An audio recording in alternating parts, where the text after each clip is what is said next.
Muy buenos días, gracias a los dos medios por darnos la oportunidad.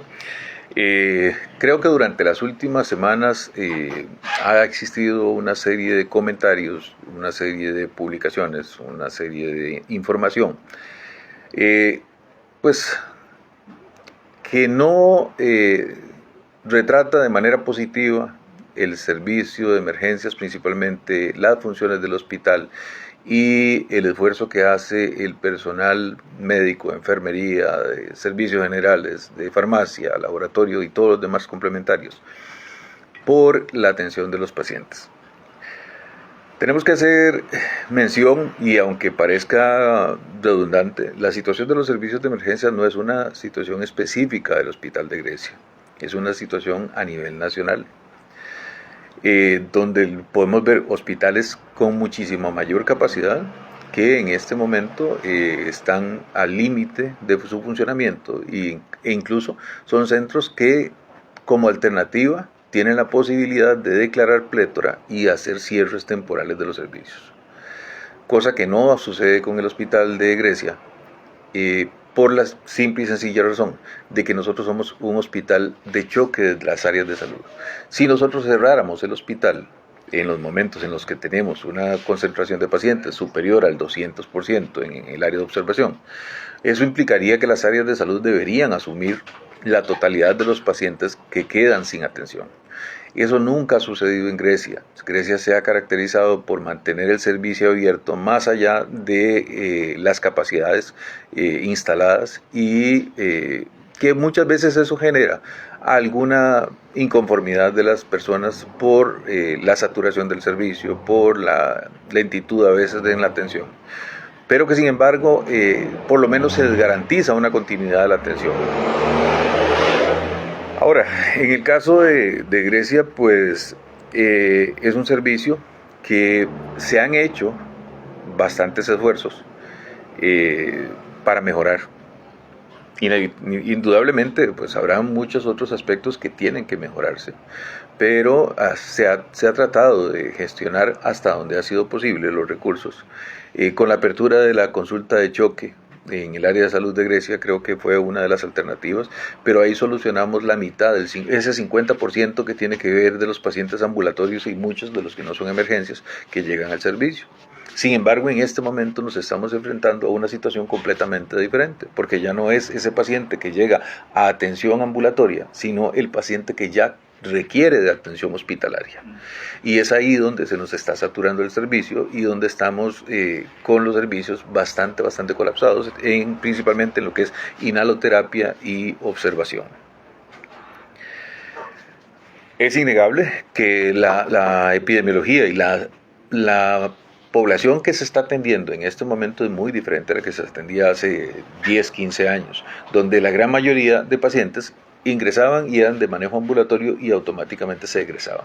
En este momento la cantidad de adultos mayores, si vamos a ver observación de emergencias, tenemos una alta concentración de adultos mayores, lo cual quiere decir que son pacientes bastante complejos, que no solo vienen por un problema respiratorio, sino que además son hipertensos, son diabéticos, vienen con diferentes patologías que hacen que sus estancias aumenten. Eso lo mismo se ve reflejado en el área de hospitalización y estamos hablando de que esto es un continuo. Lo que ingresa por emergencias en algún momento va a estar en hospitalización y muchas veces de hospitalización se traslada o se egresa. Pero si no movemos los pacientes de hospitalización, posiblemente lo que tenemos es el colapso en emergencias en gente esperando precisamente hospitalización. Esto va muy asociado precisamente al envejecimiento de la población y a las comorbilidades que existen en este momento. Entonces son casos muchísimo más complejos. Antes observación con 15 camas era más que suficiente. Además tenemos inevitablemente un crecimiento poblacional que bueno, es parte del desarrollo de los cantones y de las comunidades. Tenemos un crecimiento poblacional que ya lo estamos viendo reflejado en las atenciones a nivel principalmente de el área de observación. En este momento el área de observación, más o menos, entre un 20 y un 25% de los pacientes que consultan requieren de una observación, sea una observación temporal o una observación que posiblemente termina en una hospitalización. Con todo esto, no quiero justificar el hecho de que hayan críticas hacia el sistema. Creo que todas las críticas son bienvenidas en el sentido siempre y cuando ayuden a mejorar. Pero las críticas destructivas generalmente son las que hacen daño, porque no dañan solo a la persona que eventualmente haya cometido un error, sino que daña la imagen de absolutamente todos los que trabajan en un servicio, todos los que hacen las funciones correctamente y todos los que desempeñan su trabajo de manera con mucho compromiso. Y eso es lo que a veces pues genera disconfort en el personal, porque los valoran a todos por igual. Entiendo que pueden haber errores, como muchos que se han señalado. Valdría la pena que esos errores que se han señalado en algún momento pues se lleven en las diferentes vías, la vía administrativa, la vía judicial. Creo que finalmente para establecer responsabilidades, más allá de emitir un criterio a la opinión pública, que muchas veces no valora, no interpreta las dimensiones en las cuales se da un caso de emergencias, creo que es importante que esos casos fueran canalizados adecuadamente, tanto por la vía administrativa como por la vía legal, para determinar realmente una eventual responsabilidad de alguna persona, si es que así la hubiera. Ahora, creo que dentro de todos los esfuerzos que se han hecho, indudablemente el hospital ya tiene un rezago en infraestructura. Estamos hablando de un hospital que en este año va a cumplir 70 años de funcionamiento. El servicio de emergencia, si bien es cierto, se han hecho algunas mejoras, son más de maquillaje que de otra cosa, porque la infraestructura ya no puede crecer. Entonces, desde el punto de vista, muchos reclaman que no se hace nada por la infraestructura y no se ha mejorado. La situación con la infraestructura es que son proyectos sumamente complejos, que no se tiene la capacidad a nivel local ni los recursos para el desarrollo de ese tipo de proyectos. Tienen que ser analizados, tienen que ser incorporados en un portafolio de proyectos a nivel de la institución, y que eso desde todo contemple, desde la planificación, cuál es la proyección que se quiere tener, y con base en eso definir cuáles son la posibilidad de crecimiento, obviamente dependiendo de las áreas que tengamos para construir. Ese es un proceso que ya está caminando, que la misma institución, creo que muchos han sido parte de este proceso, donde ha habido participación comunitaria, sindical y de diferentes instancias de la población, donde está caminando el proceso. Es un proceso que involucra tanto al área de salud como al hospital, pero que, como les digo, es un proceso complejo, un proceso lento, un proceso que tiene que llevar toda una planificación para garantizar que la obra sea viable y que la obra eventualmente le dé sostenibilidad tanto al hospital como al área de salud. Entonces son procesos que ya están caminando, que están en desarrollo, pero que lamentablemente no podemos hacer ninguna otra gestión a nivel local, puesto que esto está en manos de las gerencias, que son las que finalmente desarrollan ese tipo de proyectos de alta complejidad. Porque hay que pensar que no es solo la construcción de un área de infraestructura, sino el equipamiento que acompaña a esa área, y eventualmente el reforzamiento en personal, porque si crecemos en tamaño posiblemente va a necesitar un reforzamiento en personal. Con esto quiero más o menos dar un panorama de lo que estamos viviendo nosotros a lo interno. Se hacen esfuerzos, sin embargo, hay que entender que muchas veces los recursos llegan a un límite, y estamos trabajando en este momento prácticamente al límite en el servicio, principalmente el servicio de emergencias. Principalmente la mayor limitación, como lo dije, es infraestructura, que es lo que en este momento a veces genera algunas inconformidades. Evidentemente, actitudes que no vayan acorde con con la cordialidad, con la buena atención del paciente, pues son conductas que definitivamente no estamos dispuestos a aceptar, y en la medida de lo posible, cuando se tengan denuncias de este tipo, se va a individualizar las responsabilidades. Creo que ese es el compromiso que nosotros podemos adquirir para evitar que situaciones como las que se han venido manifestando pues se vuelvan a repetir, si es que así sucedieron. Decir que alguien que está trabajando no se va a equivocar es total y absolutamente iluso. Creo que errores pueden cometer muchos. Creo que nadie se equivoca en contra del paciente de manera adrede. Podrán haber errores. Para eso hay medios de comunicación, hay medios de canalización de estos casos que pues, nos van a servir para mejorar.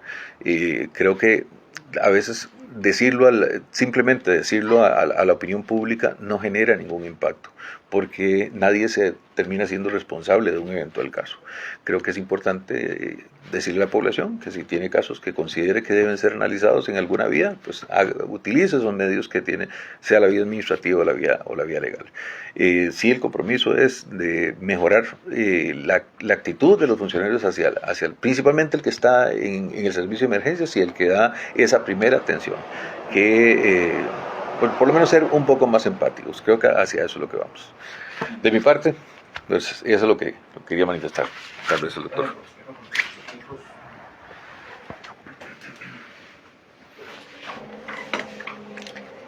Aunado a lo que explicaba el doctor, el servicio de emergencias ha variado, es un servicio muy dinámico, ha variado la complejidad de la atención de pacientes.